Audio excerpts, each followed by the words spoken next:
This is Arroyo Live. The purpose of this program is to help restore a sense of connection within our community through open and meaningful conversation during this time of social isolation. To that end, we are live, and if you're watching on Tuesday, May 19th, there'll be an opportunity to call in with your questions later on in the program. This evening, we hope to explore the many ways the COVID-19 pandemic has impacted the arts in Pasadena. With that in mind, and before I introduce tonight's guests, we have something we'd like for you to see. Hello, my name is Lora Unger. I'm the CEO of your Pasadena Pops. I'm sitting here where our stage should be. I wish I were standing on our stage right now, along with our talented musicians waiting to perform for you, to thank each of you for making the Pops possible, welcoming you to another thrilling summer season. I wish I was looking out at your smiling faces, the majesty of the mountains behind you, and personally catching up with each of you at your tables, taking in the joy you all generate as one community. You belong here. We belong here. I want to first acknowledge the disruption and uncertainty associated with the novel coronavirus, which is deeply unsettling for everyone. I hope you and your loved ones are safe, healthy, and managing to navigate this temporary reality as best as possible. Today, I'm here to give you an important update. It breaks my heart to inform you that we are unable to perform our summer season as originally planned due to the guidelines issued by government authorities. But your safety and the safety of the musicians, artists, staff, and countless volunteers must come first. As we all work in phases to reopen our community, our economy, and rebuild our lives, we accept that large-scale events like ours are just not ready yet to resume. I never dreamt that I would be standing here giving you this news, but here we are. We live to present these concerts for you. We feel lost without them. It's a lot to take in, I know. So this is our plan. We're going to reschedule this summer's pop series in its entirety to next year, beginning in June 2021.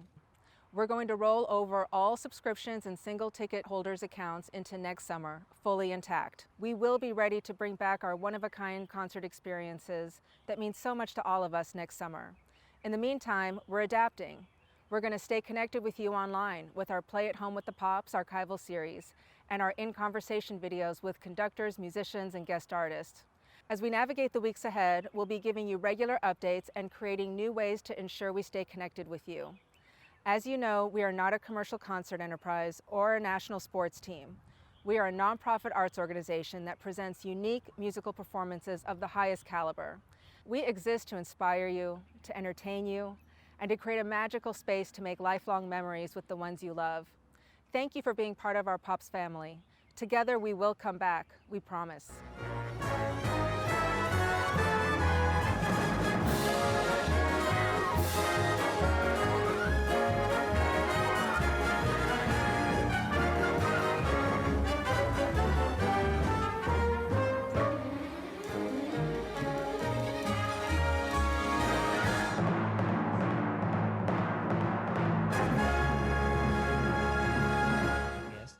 Pasadena Symphony and Pop's CEO, Miss Lora Unger, Pasadena Symphony Music Director, Mr. David Lockington, and Pasadena Resident Pops Conductor, Mr. Larry Blank. Thank you all for being here tonight. And if each of you would take a moment or two to tell our viewers a little bit about yourselves. David, if it's okay, I'd like to begin with you. Well, first of all, I want to say how grateful we all are for being able to tell the community the story of the Pasadena Symphony during this really extraordinary time. As you can tell probably right away, I grew up not in the United States. My accent is drowning in mid-Atlantic still. I grew up in England, and I always wanted to be a musician. I wasn't sure what I would be, but I was a cellist and a singer, and I aspired to compose, and eventually turned to conducting after studying here at Yale. So I was about 25 or 6 when I took up conducting, and that's been the trajectory of my career as a conductor in probably 6 or 7 different communities leading up to Pasadena.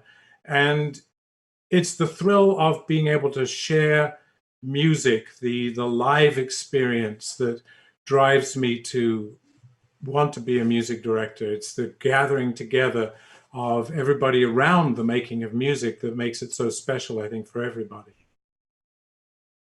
Okay. Larry, I guess that makes it your turn.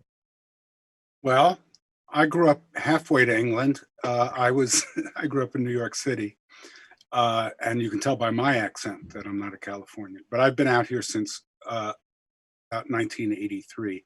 I was originally trained as a pianist and an actor in New York City, and I ended up as a Broadway conductor and continued my studies and became a conductor and started working with Marvin Hamlish, and that was my connection with the Pasadena Symphony. And in time, I became the resident Pops conductor, which means along with the Pops conductor, Michael Feinstein, we plan the summer events in coordination with Laura and David to make sure that the community is exposed to all types of music. And it's a great pleasure every summer to have such a great orchestra in the community playing popular music as well as the classics. I agree. Laura, if you wouldn't mind also. Well, I grew up in Louisville, Kentucky, so not here. I am a trained violist, but I switched to the dark side and went to orchestra management in college. And I've been in the orchestra industry for my entire career now that it's over 20 years. I came to Pasadena in 2009 and have been with the Pasadena Symphony since then. And it's a privilege to work for the orchestra. I love the city of Pasadena and the community. And thank you very much for giving us the opportunity to tell our story and the story of how the arts in Pasadena and the greater region are affected right now. Thank you for having us. Well, again, thank you to all three of you for joining us. As you were each telling us a little bit about yourselves, I was struck by two things. The first is that each of you is not from here on the West Coast originally, which is just kind of interesting. The other thing that I was struck by, Laura, was your reference to management as the dark side. And I have to ask, why is that? It's just a bad joke because it's one of the if you can't play, then you convert to the management side because you didn't carry on to be a professional musician. I see. I think you are perhaps being a little modest. I'm sure you were an exceptional musician as well. It certainly requires a deep understanding of the industry before you can conduct, as it were. All right. I'd like to move into obviously the topics of discussion this evening. And the first question, which I would definitely like to present to each of you in turn, is how has COVID-19 affected your lives directly? And I don't want to put anybody on the spot, so I'm not sure who would like to field this one first. But again, I would like for each of you to take a turn, if you wouldn't mind. Well, I've been very fortunate. My family's been fortunate not to have been directly affected by COVID-19 itself. Who knows if we've been exposed or if we would test positive if we took the test. But I'm quarantined with my family, and there are a lot of pressures that go along with that, of course. But in many ways, sort of forcing ourselves to deal with each other on a very intimate basis I think is going to be an experience that we'll treasure and look back on and say it was something we learned a lot from. But musically, of course, it's been very hard not to actually be able to mold music with my hands as a conductor, to be able to see my colleagues and friends. I've been able to play the cello some, and I've posted some things here and there.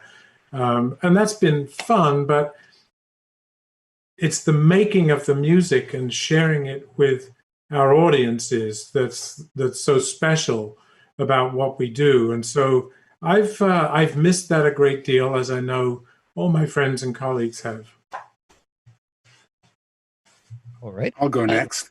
Okay, I was going to say, it seems as we're going in the same order as the introduction. So Larry, if you wouldn't mind. I have to say the same thing that David, that I'm very kind of happy to be with my family right now. We're all together and all safe and spending a lot of time together, which is the plus side. of it. I happened to be in France when this all came down. I was in rehearsals for it with an opera company. And through some good friends, I heard rumors of what was going to happen about a week ahead of time. And I went to the management of the opera company and said, I'm going home, because otherwise I'd still be in the south of France right now, which sounds very romantic, but it's not when you're stuck there by yourself. And I got out just in time, came back here, and they locked France down. They locked all the airlines down. And of course, I also miss the fact that I'm not on stage with these special concerts and seeing all the people I usually see and making music together. And the musicians love these summer concerts because it's a chance to play without the restrictions of the recording studios, and it's just a little more lighthearted, and it's a lot of fun for everybody to be outdoors and seeing their friends and playing on stage together. Definitely a radical change that we have undergone in the last several months. Laura, how about you? Well, I have to say that this experience for me, because of my role and my responsibilities, it's been 85% focused on the Pasadena Symphony and the crisis management, turning into scenario planning, protecting the organization, and working through what is our immediate, near, midterm future going to look like. It's extremely painful on so many levels, but the basic level why this is so painful is that music has always been something that we as orchestras and arts presenters can provide our communities during a variety of bad times. This is probably the first time when there is something so terrible that the community is going through, where what the community needs so much right now, which is coming together and experiencing the love of music, that we can't serve that. It's kind of like your hands are tied behind your back while you're watching a car crash and you can't help in the way that you are trained to help. So from that side, it's been almost a forced, there's an old management term of get on the balcony and be objective and ride the ship. It's almost like you're a pilot on a plane and it's crashing, and your job is to make sure that the plane lands without the plane blowing up. And that was the very first part of it. On a personal level, I have a very great support group here, but the thing I miss the most is just being able to hug my friends. That really is, I have a great community here, and what used to be a lot of cocktail parties or galas or dinner parties or what have you, they've all kind of turned into very meaningful walks and hikes. And on one hand, it was a kind of a painful transition, but my core group of friends who we're social distancing when we are doing responsible outside activities. But it has turned out to be that I'm getting to know my friends on a far deeper level than we were when we saw each other passing through and all the time in different kinds of social settings. So I do find that the human interaction is on a far deeper and more meaningful level. And that's a plus of it. I think that professionally, and we're going to get into it, of course, but you're in this fight or flight mode when it first happens, and you're kind of running a sprint and making sure that you're putting out the fires. And now we're really beginning to be able to think more strategically and more measured, and thinking about more of it as a marathon. And the last thing that's really fascinating about how this has affected me personally is we all crave predictability, control. We're measured. Our job performance is measured on our ability to predict and control outcomes. And that is, for the first time in my career, in my life, that's not something that I can that's not a box that I can live in anymore. And finding the comfort and the freedom of actually operating outside of that control has actually been surprisingly very liberating. It's almost counterintuitive, but it is. So I think even though it's painful for so many people and so many people involved with our organization, I do believe that this entire crisis is putting all of us on a journey of change. And it's not that it's better or worse. We don't know what the outcome is going to be, but it is change, and you have to adapt and you have to lean into it. It's like being in a riptide. You can't fight against it. You have to swim with it. Have you found yourself with a desire to pick up an instrument again in maybe your moments of solitude? Did David plug you with that? No, not at all. You put that all by yourself.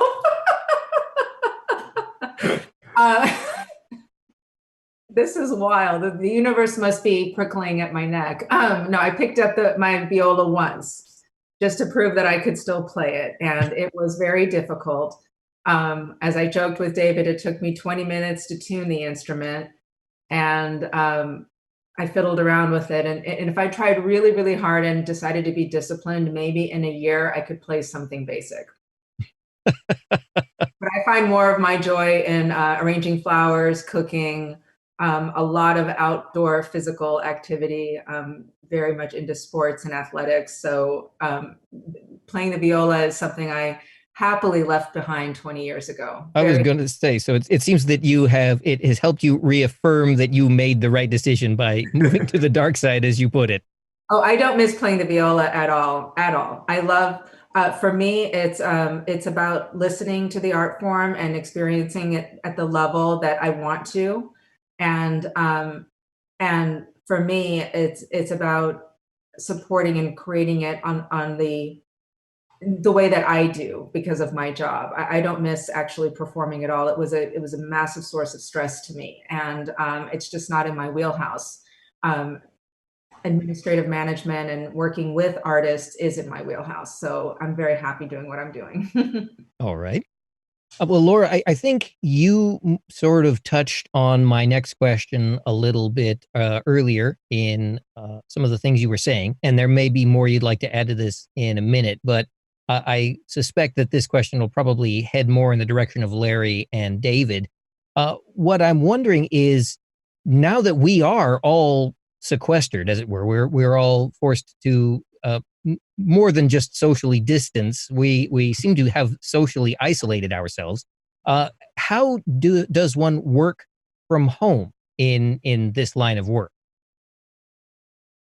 Well, I do a lot of writing, so I'm finding that now that I have all the time in the world to write, it takes a lot longer to get started, but without a deadline. But I am forcing myself to do a certain amount of writing every day, and trying to be on a schedule, because it's very easy. I've said that every day feels like Saturday now because there's no time constraints.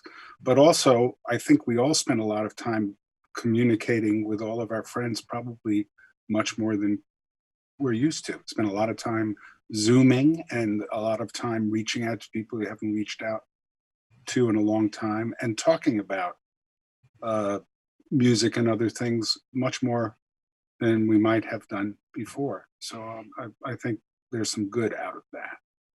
So you're saying we have a lot of collaborative efforts to excitedly look forward to when we do get to return to some sort of normalcy?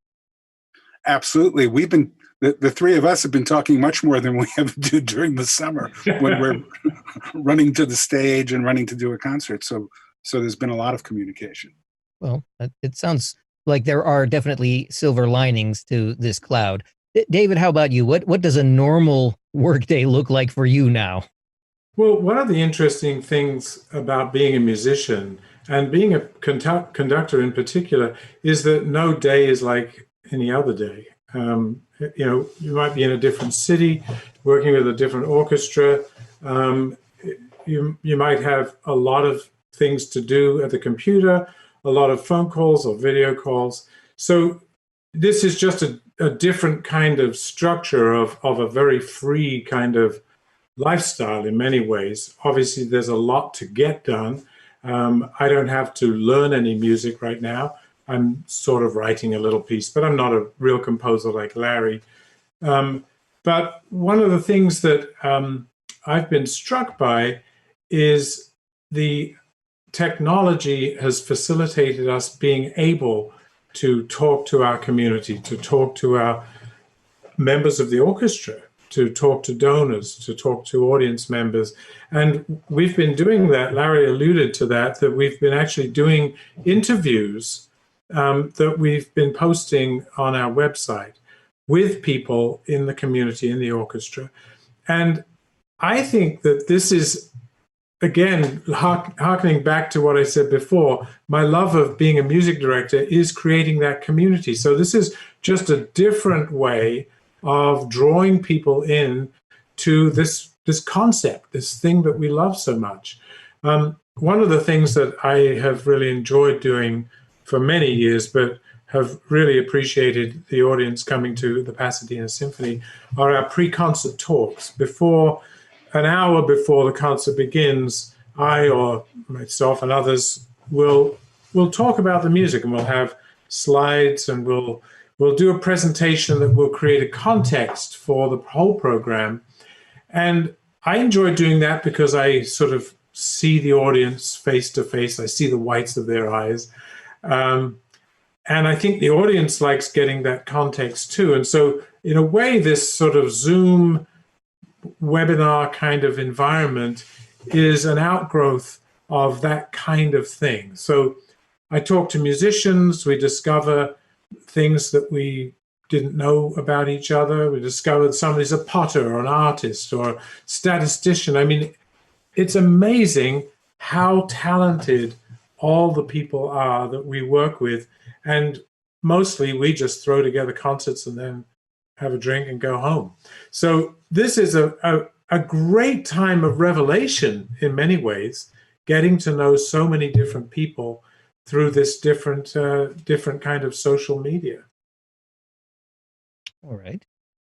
Well, and Laura, before I move on to the next one, was there anything more that you would like to share in terms of how you are dealing with working from home, basically? Sure. Well, my entire team is working remotely. And even though we are dark with no concerts, everybody's actually working twice as hard because all of our job descriptions have changed. And we've had to make a big pivot. And immediately we needed to, in a sincere way, not to just throw online content for online content's sake, we really come up with a plan of how are we able to stay relevant and engage with our community and serve our mission. And so we launched our In Conversation programs with David and guest artists.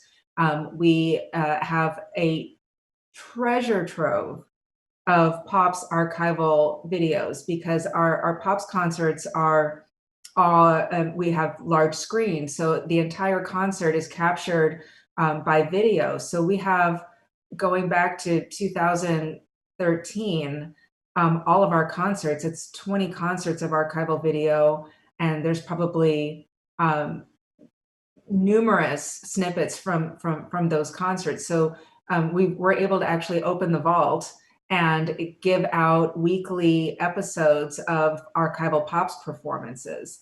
We're also really working very hard on fundraising, on financial planning. We are full court press with foot on the gas on the fundraising front, but also being very mindful about our community because everybody is dealing with the pandemic differently. So it is just a very multifaceted new approach, but working from our team, everybody has a great attitude. In fact, before this, I will give a big shout out to Marissa McCarthy, our director of marketing. And she's just such a trooper. We were meeting before this call, and I got to say hello to her beautiful daughter, Mackenzie. And I even got to see, her dog as well. So everybody's just making it work. Everybody's just making it work. And that's what you have to do. And flexibility is key. Well, I have to ask, You mentioned the archived concerts that are available for viewing. Where would our viewers at home go if they wanted to see one of those? Thank you for asking that. Well, we do have a YouTube channel, the Pasadena Symphony of Pop's YouTube channel. You can also see them on our website, which is pasadena-symphony-pops.org. And we also, if you follow us on social media, on Facebook and also on Instagram, they are on our feed. So every week we release a new episode. And Larry's going to talk about our new launch that we're going to do this summer in the absence of having our Pops concerts, which of course we're going to talk about all the ramifications of that soon. But we've coined that our Pops Cast. And so Larry is going to be interviewing guest artists and musicians, and it's going to be a really entertaining program. And we'll be infusing even more archival footage there as well. It's exciting. All right. It definitely is. And hopefully I'll I'm be sure speaking. Sorry. Oh, no, go right ahead, please. I'll be speaking sometimes with Brett Banducci, who's one of the violists in the orchestra and a composer in his own right, and a very good talker. And we're going to interview various musicians in the orchestra and perhaps some artists who have performed with the orchestra in the past, and then we'll be able to highlight it with an archival performance. Well, that sounds exciting. I know that I'm going to be looking forward to it. I'm sure that our viewers at home will be as well. It is now about the half hour, and that means that we will be opening up our telephone line to calls as well. If you at home have a question that you'd like to bring to the discussion this evening, you can reach us at area code 951-356-6882. That's 951-356-6882. But a reminder that we are live only if you're watching on Tuesday, May 19th. If you're seeing this on any other day, it's a rebroadcast and the phone lines aren't open at that point. I have another question before we get to the topics that we were just alluding to, which is what's coming up in the summer. But on a broader level, how has COVID-19 impacted the arts in Pasadena? Obviously, the social distancing and the stay-at-home orders have had a dramatic effect, but there are no doubt many things that might easily be overlooked by the average person. And I'm wondering if you all would take a moment to shed some light on that, about how badly this has affected the arts. Well, I'd like to start with that. Something that we haven't talked about that really we should have talked about it first, so I apologize, but it's an employment issue. In one fell swoop, hundreds of artists and musicians and actors and vocalists, an entire industry of a workforce, their work just went away.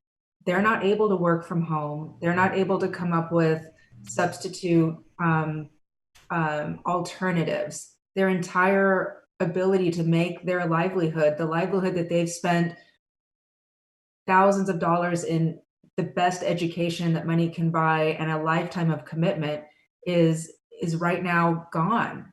And that's really scary. We've all scrambled to secure the Payroll Protection Program funding as part of the CARES Act. Many arts organizations have received that. We have received that. So we've been able to support our musicians and of course our staff as well during that time. But this is a massive freelance market that is suffering.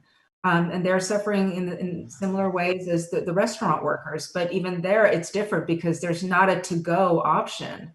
It is there is no real alternative. So you have the employment issue, and then you have the audience issue, because you have an industry that relies, in a best case scenario, where 50% of your revenue is through earned, meaning ticket sales, and 50% is through contributed income. And in one fell swoop, we're dealing with a situation where when we do come back, we know that we're going to need to raise an additional, probably that ratio is going to be more like 75-25% or 70-30%, because the challenge is that you have this culture right now of such uncertainty and I hate to say this, but fear. People are scared to go out. So it is an absolute domino effect. And then you have people that have uncertainty in their own lives, and their philanthropy may need to be put on hold. Luckily, we are in a situation where we have a very strong board. We have a board of 32 people. We have an advisory board of 25, and they're all brilliant, wonderful, strong-hearted people who love the Pasadena Symphony and Pops, and they're standing by us. We do have a core donor base, but it is the employment factor and how this is devastating the entire freelance market of artists, and not even the freelance market of artists, the more global community of guest artists, conductors, soloists. They can't fly. It is just a massive, just hurry up and wait and spin your wheels standstill. And it is a serious tragedy. And with the PPP funding, which has been extremely helpful, but most people receive that either at the end of March or sometime in April, that gets you for 2 months. So the further question is, what do we do? What do we do post June? So, and then you've got the city, of course, who's handling a myriad of challenges and issues in the business community. And in a best case normal year, the arts ranks in the lower quadrant of what is public funding anyway. So, and we, as the governor mentioned, the phases that they're opening in, we're in phase 4. So we don't even know when that's going to be. So it is extremely uncertain, and we are working on a lot of different scenarios to address what may happen. There's a lot of different scenarios that are. We're the same as every other arts organization. No matter how many zeros you put with the budget numbers, no matter how many millions of dollars, we're all dealing with the fundamental, basic, similar issues. We're all, as in one industry, in this together and figuring it out. Well, and we've certainly seen that this is affecting a lot of organizations. It's recently been in the news that the Hollywood Bowl has canceled its entire season. And of course, there are questions about what will happen next year. But I have an even broader question to ask, and that is, this is what we're calling the temporary new normal. And so often it seems in the arts and entertainment industry, when you are out of the limelight, you are quickly gone and forgotten. And for so many musicians over the years, it has been very, very difficult to come back from a long leave of absence. Is there a fear that that this temporary new normal may become the permanent new normal, and that the audiences won't return even when things do get back to something closer to normal? I don't believe that at all. I believe that our audiences are thirsty and craving to come back. And I believe in science. I believe in the great minds that are working to find therapeutics, to increase testing, to eventually find a vaccine. Will it happen as quickly as we want it to? I don't know. But we all are going to adapt. I personally refuse to believe that this is going to be a permanent situation. We will find a way to come back together again. It's just a matter of time and the safety precautions. At some point, we do need to transition to what living with elements of COVID in our lives. We can't stay in our cave homes for the next 10 years. David, you were about to say something, please. Well, I was just going to say that in the patchwork of our musical lives, there are a lot of people that teach, and some people teach a great deal. And I've heard really rather heartening stories about how much young people have been practicing. I think they enjoy the sort of challenge of doing a lesson online, and they seem to be preparing very well, which I think is very interesting. And perhaps apart from tone quality that may not be very good over a computer, there are a lot of things that these students are going to be picking up really well and very fast and practicing more during this time. So we're probably going to find there's going to be an enormous flood of young musicians that are going to be coming onto the professional scene, perhaps even because of this clamping down on our movement. Well, and part of what we do at the orchestra and what all of my peers are doing is we're taking the time to really speak to all of our donors, our customers. One of the great things about the Pasadena Symphony and Pops is that we're a very big, small organization, and we're a boutique organization. And if you are a donor of ours, if you're a customer of ours, we know you and you know us. You're not being routed to a call center. And the conversations that I have with people is they miss it so much. They miss it. Yes, they are nervous. They're afraid. They need time, but this is not the way we are intended to exist as a society and as humans. We need the connectivity of being together and coming together. The magic of a live performance and why it feeds your soul is that you're experiencing it live and you're experiencing with people around you. Before this happened, we were already coming up with our marketing themes for the 2021 season. And I just kept playing around with this theme in my head of joy, joyful, joyful, because every single concert, whether it's the Pops or the Symphony or a holiday concert or a Music Under the Stars, or watching one of our kids perform as part of our youth orchestra, the joy that it brings to the performers and to the audiences, it's not something that you can dial in digitally. You can't dial in that joy. We have to come back to the live performances. We will. It's just a matter of time. Well, I know you were alluding to. Sorry, Larry. Well, I just wanted to mention that I'm old enough to remember when New York City was so hot during the summers that they closed all the theaters, and it was a tremendous. They closed it because people wouldn't go into the theaters because there was no air conditioning. So they'd go away for the summers to the mountains and to various resorts, and they couldn't wait for the theaters to reopen again. It's not much different than looking at pictures of New York City now. It would close for the summer. And on top of that, this is a terrible thing to talk about, but I remember the polio epidemic, and it was very similar, but we didn't know as much then as we know now. People protected themselves, they stayed safe, they knew it would eventually end by finding a cure because we always have such belief in science. And it's just a question of time. And I know that all of the musicians I've spoken to and all of my friends are just saying, it'll be over and we'll go back and everything will go back the way it is. It'll be a new normal. But I do believe that we will return to having an orchestra on stage and an audience in the theater. It's the way of life that we've become accustomed to. Well, I will certainly look forward to that time when it returns. In the meantime, however, as I started to say before, Laura, I know you were alluding to this earlier. What are the plans for what would normally be your summer concerts? Well, one of the unique elements of the Pasadena Pops is that we are a boutique organization, and we are small and nimble, and we've always been able to pivot and make changes quickly. And we just there was only one answer. There was always only one answer, and that was very simply to reschedule the entire summer season. I never entertained the thought of just canceling it. I know a lot of summer festivals, for their own reasons, because there's a lot of complex moving parts that go into a summer festival with, say, 50 performances or something like that.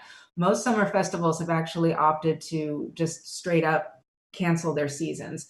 That was never an option in my mind at all. Our plan was to reschedule the entire summer season fully intact, meaning every single program, every single guest artist, every piece of music that Michael or Larry would plan, that we would just move it over. And we did that really for the customer and with the customer in mind. And that is, the barrage of cancellations, whether you're a subscriber to a national sports team, or you're dealing with rock concerts or country concerts. It's just an avalanche of so many refunds. And, we don't want to let our customers down and to give them hope. And I feel, and my board feels very strongly that we're going to deliver to our customers what they paid for, which is the 2020 season. We're just going to move it to 2021. And that way, we've asked them all to stand by us and allow us to roll their subscriptions over.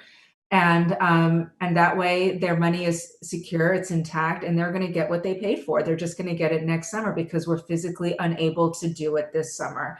And I'm very proud to say that, I'm grateful to say that they're standing by us. Everybody was very understanding of our announcement. They expected it, and they were very pleased that they weren't losing something. I mean, I think to me, that's the most important part.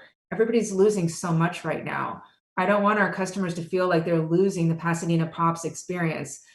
It's there. We're just safeguarding it, and they're going to get it next year. And so far, so good. Everybody, just about everybody has graciously went along with it, and it's been met with. It's been very well received. Well, I know that we discussed earlier that you have dusted off some of the archives and have made them available in the virtual world. Has there been any discussion or any thought to performing live virtually as an orchestra? Well, I'm going to kick that conversation off, but then I want to punt it to David and Larry, because this really dovetails into the work that they're both doing on their In Conversation and the Pops cast. But in terms of the live broadcasting, it's difficult to contemplate doing live broadcasting when we're not yet clear to bring musicians to work. And so even if I had the financial resources to hire an orchestra to come on stage at Ambassador, I can't bring them to work. So again, it's kind of like the chicken or the egg. I think that the matter of bringing the audience together and bringing the musicians together go hand in hand. And we do have live performances that Larry and David are planning, but when it comes to the orchestra, the live broadcasting to me just doesn't come into play, because if I can't bring the audience together, I can't bring the musicians together. And therefore it still goes back to the phase 4 of when the live arts can come back. Okay. Although you did say that David and Larry had something they might want to bring to that particular question as well. Well, what I've been doing is posting some things as a part of our discussions with musicians and others that I've already recorded from other venues, from other concerts. But that's not the same, obviously, as presenting the orchestra live on stage. I've done a couple of things where we've created just musical tableaus, rather like this, where everybody's playing a different part and it all comes together as one piece. And a lot of people in the recording industry are continuing to work in that way, actually. I find it fun and technically interesting and challenging, but I just want to sort of confirm my support of what Lora said, which is we are about live music. We're about this exchange of energy between musicians and an audience, and that's what I think we need to keep our eyes on for the future. I was going to add that the trick of having musicians play on their iPhones and coordinating it is a very nice stunt, but that's what it is. It's a stunt, and we're all thrilled by the technology. And it's great for everybody to have a chance to play. But actually, David and I were planning to have a concert with just Lora playing the viola, but she doesn't know. But actually, there are a few people in the orchestra who are couples, and we might get that to happen with some live playing together. As I said, we will do some interviews and perhaps then go to the archives and get the full orchestra playing, so you don't miss it. because they're priceless, all those archives. And I think that's the best way to go until we can get the orchestra back together again and the audience. Well, and I'm remiss because we have one major live broadcast event that we're going to be working very hard as a team as the team moves on. And as part of our relaunch campaign, because we will be coming back, and we have to have the resources to be able to come back. One of the anecdotes that I've shared with David and Larry and certain members of my board is that, we need to keep our foot on the pedal of fundraising, because once we're back, for every 2 months of artistic payroll, we need 6 months prior to that of fundraising to keep up with the pace of when the flow of how the funds go out and the funds come in. So we really can't afford to miss a beat on the fundraising front. And to that end, we are going to be working this summer to culminate in a very big virtual fundraiser over September 10th through the 12th. It'll be our Moonlight Sonata Gala, and it will be online. And as a part of those plans, we will have live performances. We're going to have different rooms in a gala format of different artists performing. And it's going to be a very diverse, one-of-a-kind virtual fundraiser. And many of the members of the community really know our signature event, Moonlight Sonata, that's held every September at Centennial Square at City Hall. And unfortunately, we're not able to have it live in its traditional format this year, but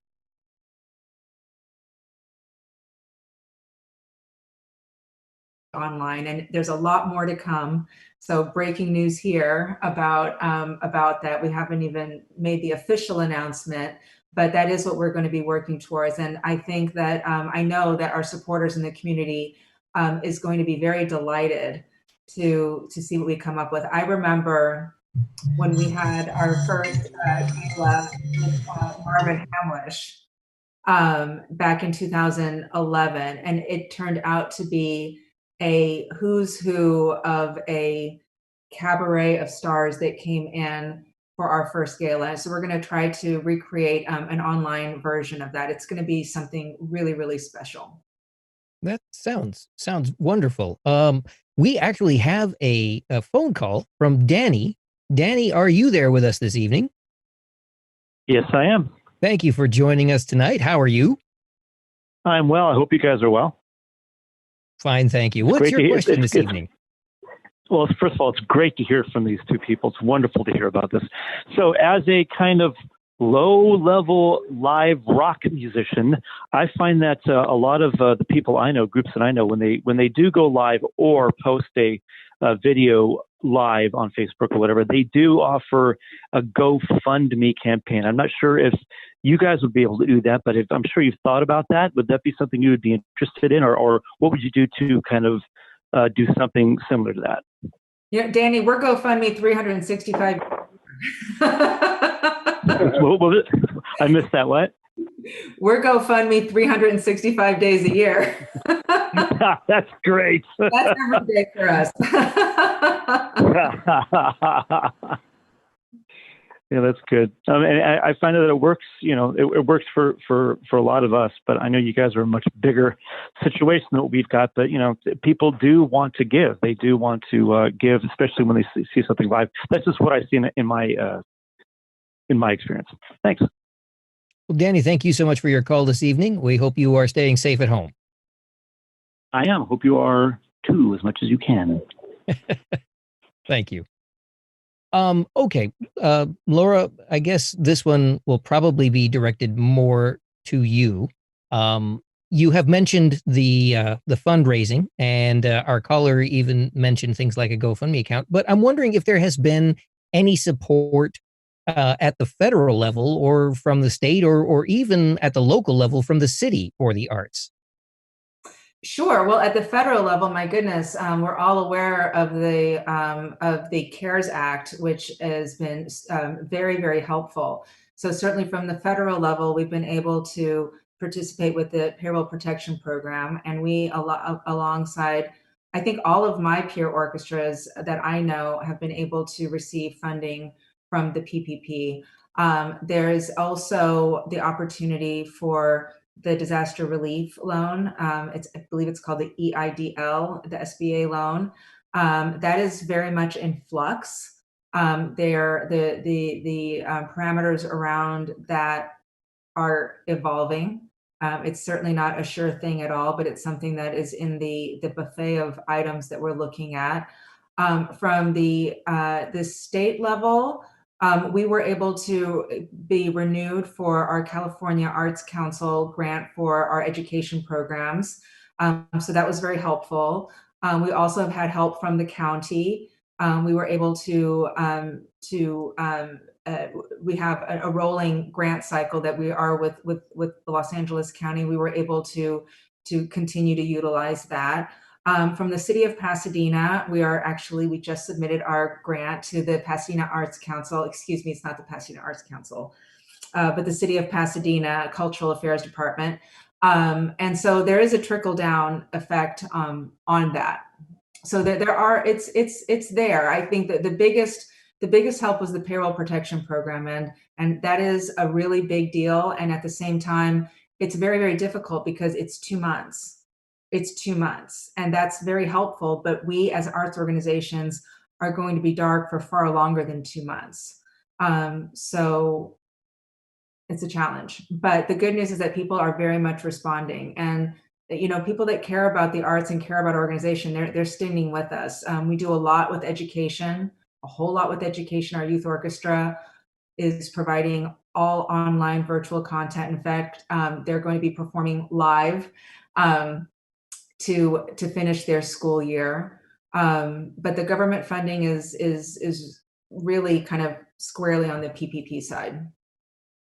Well, what are some things that the community can do to help keep the arts alive during this time of difficulties? Well, aside from giving a donation, which of course that's always what we need, I want the arts, I want the community to have hope and to have optimism, to want to come back together when we are allowed to come back together. I mean, there is going to be a plan. The county, the city of Pasadena, the state, they're going to have guidelines sooner than later for our ability to come back and start presenting live music. And the only thing that I ask of the community is to come out, to join us. And when we have the guidelines and we as responsible arts organizations are going to be implementing the safety guidelines, come out and participate, because we don't exist without you as an audience. We don't exist without you as an audience. So we need you to not forget what it's like to be an audience, because that's why we exist. Without you, there's no reason for us to exist. We don't play for ourselves. Well, okay. We are coming into the final few moments of the program this evening, and I wanted to make sure we set aside a little bit of time so that each of you might be able to talk about any closing thoughts that you might have. Larry, if you don't mind my putting you on the spot, I thought we'd start with you. Well, most important to me, and it has been for a long time, is I'm so delighted that this orchestra, and it's a great orchestra, is brought to the community. And I think it's most important that to go along with what Laura's saying, David's saying, the community has to support the orchestra. We play for the community. And it's a pleasure, but it's great to see all the faces out there and the same people coming back and more people being exposed to this music, both the classical series and the pops music. So I think the community has to support the orchestra, and they have to stand by and wait for it to come back, and then when it's all solved, not to be afraid and show up. And in the meantime, keep it going. Okay. Sounds like words of wisdom there. David, anything that you would like to say? David, you're muted. Reflect a great deal. And while it's clear that we are connected globally, what I feel emerging is this great sense of local commitment and local loyalty. We're doing everything in very small circles right now, and I think there's some real value in that. And I think people in Pasadena supporting the arts in Pasadena is going to be something that we're going to treasure. The ability to be able to do that and to be able to present for people who feel this great connection to the community. So I think perhaps it's a where we can in a way sort of revamp or revisit our commitments and revisit our sort of priorities. And I'm hoping that people will see the Pasadena Symphony and Pops as a really profound priority, something that you can't do without in your life. All right. And Lora, your closing thoughts. Well, we spent so much time with me and David and Larry, which is great. We've talked about our musicians, but I really want to close with thanking our board of directors. They're volunteers. They're volunteers, and they are the warriors behind the scenes. They are our advocates. They raise money for us. They are fiduciaries. I want to really acknowledge our women's committee, which are a wonderful group of volunteers. We couldn't do this without them. And the people behind the scene that are volunteering their time and their money and their expertise to keep us moving, they deserve a big round of applause because they have their own lives that they're dealing with. The Pasadena Symphony is something that they're volunteering for. So I just want to, on behalf of the orchestra, on behalf of David and Larry, we are just so grateful for our board for doing the hard work and being loyal to us, the product, and keeping us alive. Thank you. Well, we certainly appreciate all of their efforts as well as all of yours. I did want to ask, since you were so wonderful to be able to give us this information right off the top of your head earlier in the program, Lora, I was wondering if you wouldn't mind telling our audience at home again where they can go if they would like to see one of these archival concerts. Absolutely. Thank you. Well, first and foremost, our website, Pasadena Symphony-pops.org. They can also follow us on Facebook and also on Instagram. We post it there. And please visit us on our Pasadena Symphony and Pops YouTube channel. We're everywhere. That sounds wonderful. And those are available now and they will remain available? That's right. Okay. Wonderful. Well, Mrs. Lora Unger, Mr. David Lockington, and Mr. Larry Blank, thank you so much, all three of you, for joining us this evening and for sharing your thoughts and your work and everything that you have been going through during this pandemic. We wish you all well and hope that you remain safe, as well as all of you at home. And if there are topics that you would like to see addressed in our program, you can email them to us at arroyolive@pasadenamedia.org. That's arroyolive@pasadenamedia.org. And we may include them in a future broadcast. As always, thank you so much for watching Arroyo Live. I am Joe Carbonetta, reminding you to please stay safe, stay healthy, stay home.